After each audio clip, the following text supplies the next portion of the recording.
would modify the bill would also modify the composition of the Senate to remove the opposition's ability to stand in the way of oppressive changes to entrenched constitutional protections.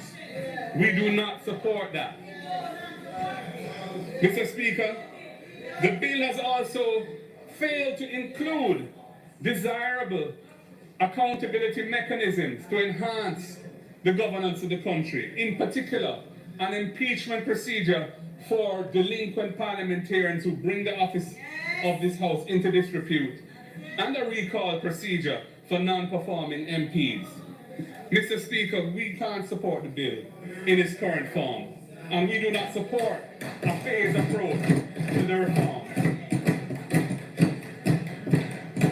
The next PNP government will pursue a fully participatory process of engagement with the public.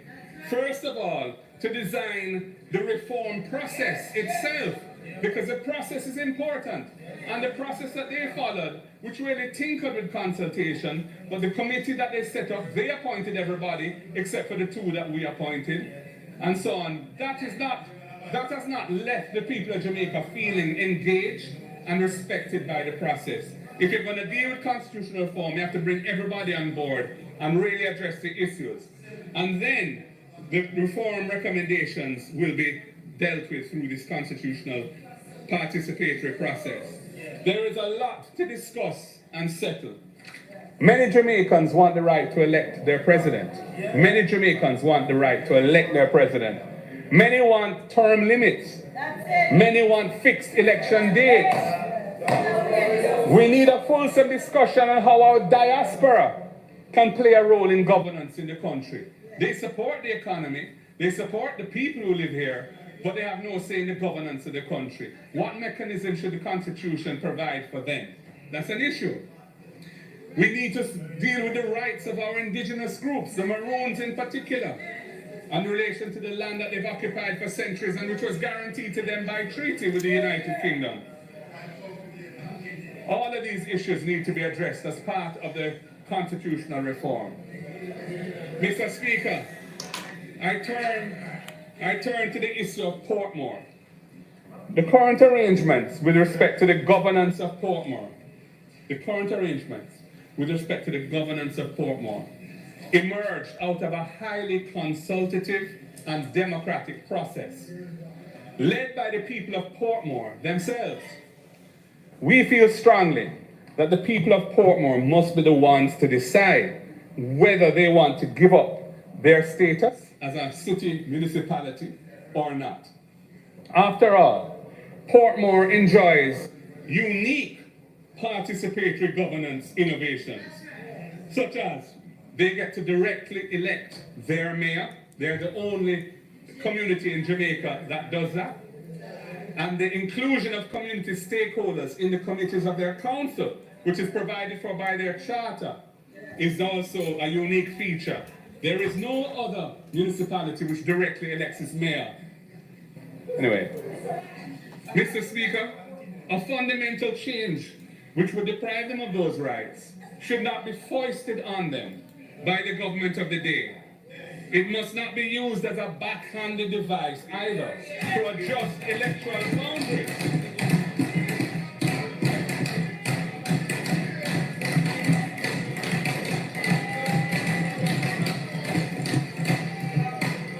It must not be used as a backhanded device to adjust electoral boundaries. Where is the member for Southwest St. Catherine? Where is he? Because he is the one.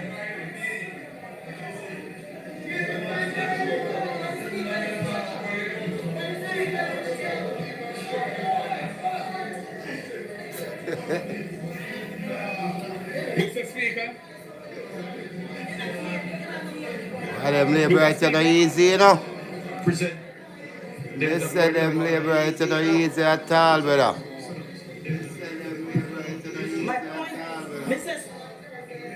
Mr. Speaker, I'm standing on a point of order.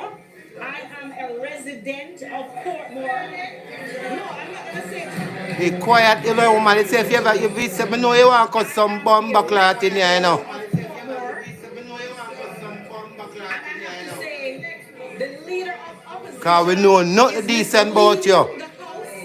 You is a hooligan. My member of parliament is a member of my member of parliament. I am able. Shut up and sit down, woman. Because I'm going to present on a broadcast. To vote for a mayor. Miss Holiness say on to keep quiet.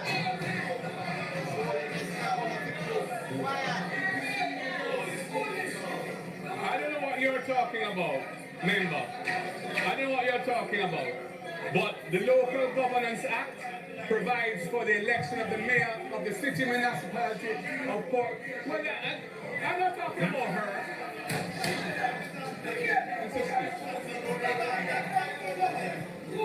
Oh, she go like she's so bad. Mr. Speaker. Members. She go like she's so bad. Miss Colburn, or Colburn, or where you want name. You better calm yourself down.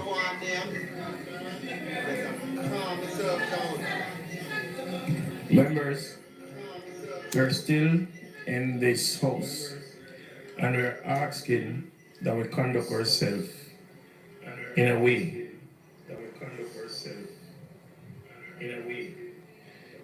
I will rule according to how it is supposed to be done.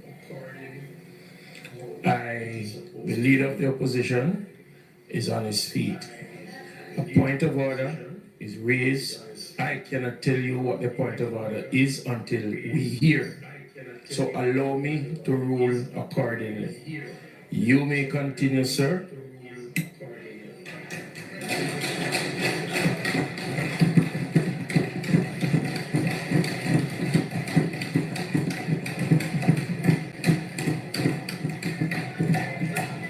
Mr. Speaker, it is a fact that the people of Portmore have the right to elect the mayor of the city municipality directly.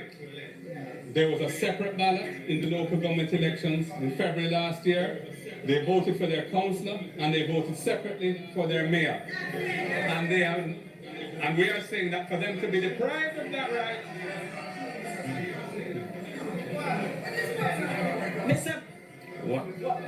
Mr. Speaker, again, the leader of the opposition is misleading the people of Jamaica.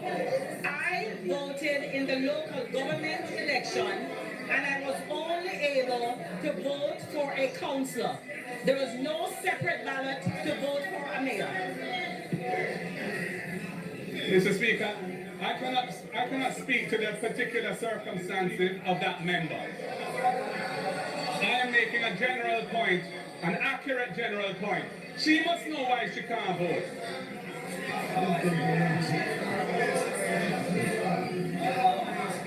Mr. Speaker, I wish to move on, if I may. Mr. Speaker, the approach being taken by this government to the establishment of Portmore as a parish, the approach being taken by this government to the establishment of Portmore as a parish is a dangerous incursion into long settled processes for